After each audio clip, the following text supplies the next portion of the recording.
Kwa hivyo ili kuhakikisha kwamba Kenya mpya imezaliwa na kwamba hii sio Kenya itakubali mfisadi, muongo.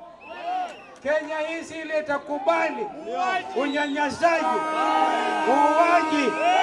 Hivi nikizungumza, kumbukeni pale kwa Kamudhanga, kijana Rex Masai hapa kutoka kwa jamii ya Mwindi Mbingu aliuawa na risasi iliyopigwa na bunduki, na jana Ruto anadhubutu kusema if I have wronged anybody anisamehe.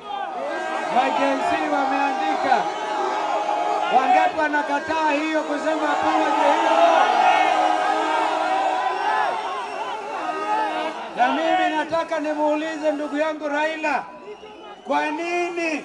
Nataka Raila anijibu sahihi, wako na Ruto. Nimuulize swali, ni kwa nini 2023 karibu mimi na Raila na Eugene Wamalwa na Martha Karua karibu tuuawe, na sisi hatukuficha hata kwa bunge. Watoto wetu waliposema kaeni nyuma, wasema stay at home, wacha tukamilisha hii kazi. Kwa nini watoto waliuawa 2024 badala ya kuwaunga mkono tunawaachilia mbali? Nataka nijibiwe swali na Raila Odinga. Wangapi wanasema ajibu hilo swali? Ajibu asijibu?